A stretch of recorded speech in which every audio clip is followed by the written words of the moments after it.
दोस्तों नमस्कार, स्वागत है आपका यूट्यूब चैनल एबी टेक में। आज है 13 सितंबर 2025 और जान लेते हैं आज की महत्वपूर्ण खबरें। सबसे पहले यहाँ पर दरोगा भर्ती को लेकर के अपडेट है कि 16,45,000 अभ्यर्थियों ने किया आवेदन।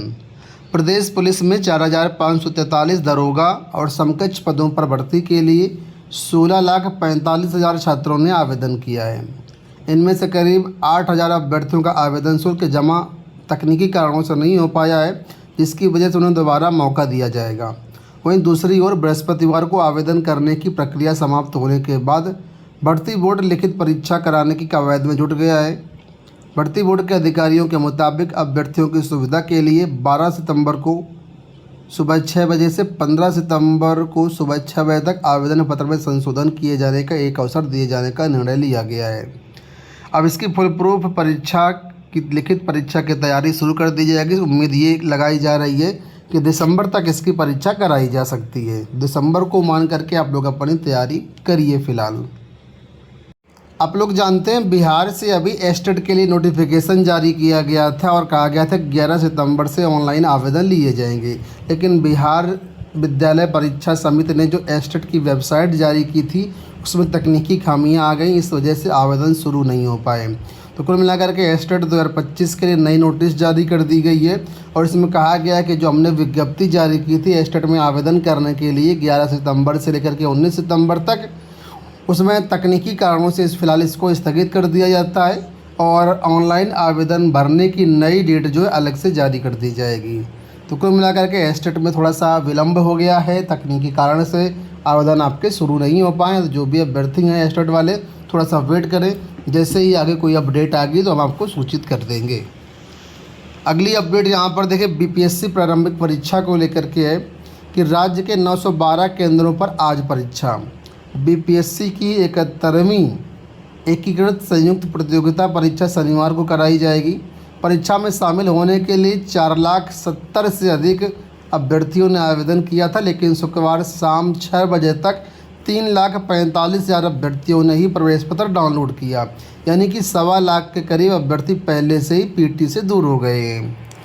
इस प्रकार उत्तर प्रदेश में पीसीएस की परीक्षा कराई जाती है, सिविल सर्विसेज की परीक्षा होती है, उसी प्रकार बिहार में ये परीक्षा होती है। इसको आप बिहार पीसीएस कह सकते हैं। तो उसकी प्रारंभिक परीक्षा आज हो रही है, तो सभी छात्रों को शुभकामनाएं। एक बड़ा घोटाला सामने निकल कर आया है। यहाँ पर देखिए लखनऊ से अपडेट है। स्वास्थ्य विभाग भर्तियों की बात की जा रही है। लिखा है चयन 79 का, नियुक्ति 140 की, लगभग डबल छात्रों को नियुक्ति दे दी गई भ्रष्टाचार करके। स्वास्थ्य विभाग में 2008 में एक्सरे टेक्नीशियन भर्ती हुई थी, उसका भ्रष्टाचार यहाँ पर उजागर किया गया है। देखा कि वर्ष 2016 में एक्सरे टेक्नीशियन के पदों की नियुक्ति में फर्जीवाड़े के खुलासे के बाद वर्ष 2008 में भी हुई भर्तियों में नियुक्ति का भ्रष्टाचार का मामला सामने आया है। 2008 में एक्सरे टेक्नीशियन पद पर 79 अभ्यर्थियों का चयन हुआ था, लेकिन कार्यभार 140 लोगों ने ग्रहण किया। ऐसे में विभागीय मिली भगत से हर साल करीब 3.66 करोड़ रुपए के सरकारी राजस्व की चपत लग रही है। दरअसल अधिकृत सेवा चयन आयोग के गठन से पहले स्वास्थ्य विभाग खुद भर्ती करता था। वर्ष 2008 में एक्सरे टेक्नीशियन के 92 पदों पर भर्ती प्रक्रिया शुरू हुई थी। ठीक है, इसके लिए लिखा है 27 से 29 जुलाई के बीच इंटरव्यू कराए गए थे। महानिदेशालय में की चयन कमेटी ने 79 अभ्यर्थियों को योग्य पाया था। इनकी सूची जारी की गई थी।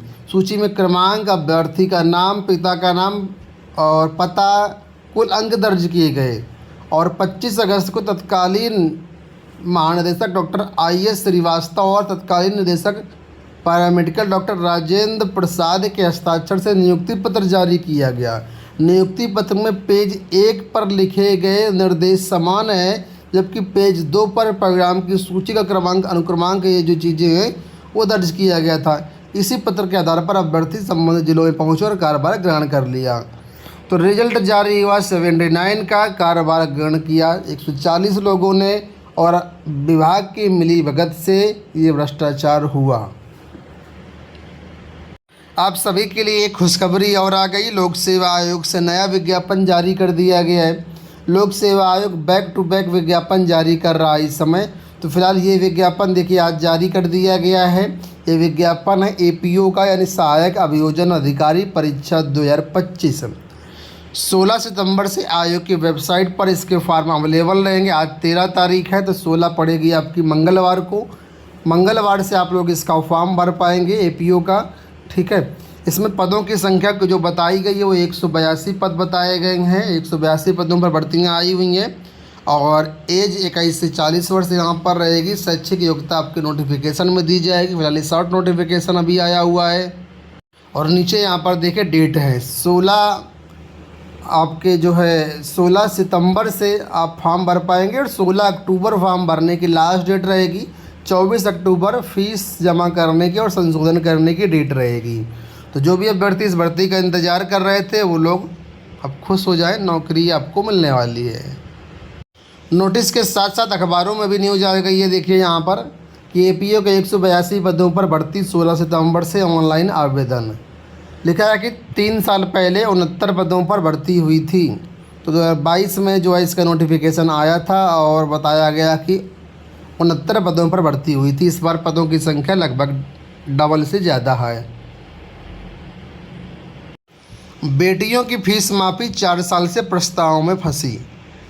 निजी स्कूल या कॉलेज में पढ़ रही एक परिवार की एक से अधिक बच्चियों में से दूसरी बच्ची की ट्यूशन फीस माफ़ करने की मुख्यमंत्री योगी आदित्यनाथ की घोषणा 4 साल से प्रस्ताव में ही फंसी है। मुख्यमंत्री ने 2 अक्टूबर 2021 को गांधी जयंती के अवसर पर लखनऊ में घोषणा की थी कि ऐसी बच्चियों की ट्यूशन फीस या तो संस्था को प्रोत्साहित करते हुए माफ़ कराई जाएगी या उसकी प्रतिपूर्ति राज्य सरकार करेगी। इस संबंध में 3 दिसंबर 2024 को शिक्षा निदेशालय से प्रस्ताव भेजा गया, लेकिन अफसर किसी पर निर्णय पर नहीं पहुंच पाए। तो कुल मिलाकर के जो बेटियों की फीस माफ़ी की योजना है वो धरी की धरी रह गई। ये 4 साल हो गए हैं, अभी तक ये प्रस्ताव इसका पास ही नहीं हो पाया है और केवल घोषणा होकर के रह गई है। एसएससी की इस समय परीक्षाएँ आप लोग जानते हैं शुरू हैं और एसएससी ने एक नया नियम बना दिया है कि अब जो है एसएससी के पेपर को किसी भी सोशल मीडिया पर उसकी उत्तर कुंजी नहीं बताई जा सकती है। उत्तर कुंजी इसके साथ ही पेपर को भी सोशल मीडिया पर प्रसारित नहीं किया जा सकता है। अगर कोई ऐसा करता है तो ये कानून का उल्लंघन माना जाएगा और 1 करोड़ रुपए तक के जुर्माने का प्रावधान रखा गया है। उसी के बारे में यहाँ पर देखिए अपडेट है कि कर्मचारी चयन आयोग ने कहा है कि सरकारी नौकरियों के लिए उसके द्वारा आयोजित की जाने वाली भर्ती परीक्षाओं के प्रश्न पत्रों का सोशल मीडिया विश्लेषण करने पर कठोर दंडात्मक कार्रवाई होगी। एक नोटिस में कहा गया है कि ये जो चीज़ें हैं, ठीक है, PIPEA अधिनियम 2024 के प्रावधानों के तहत इसमें जो गतिविधियां हैं वो सब कुछ वर्जित हैं। तो कुल मिलाकर के ये सब बैन कर दिया गया है। अंत में यहाँ पर अपडेट है कि टीईटी के विरोध में महिला शिक्षक संघ ने बीएसए को सौंपा ज्ञापन। ये प्रतापगढ़ से अपडेट है। इस समय टीईटी परीक्षा आप लोग जानते हैं टीचर्स के लिए कंपलसरी कर दी गई, तो लगातार इसका विरोध जारी है। प्रतापगढ़ में महिला शिक्षकों ने जो है इसका विरोध किया और ज्ञापन दिया। दोस्तों ये हो गई आज की सारी सूचनाएं। इस वीडियो में इतना ही। धन्यवाद।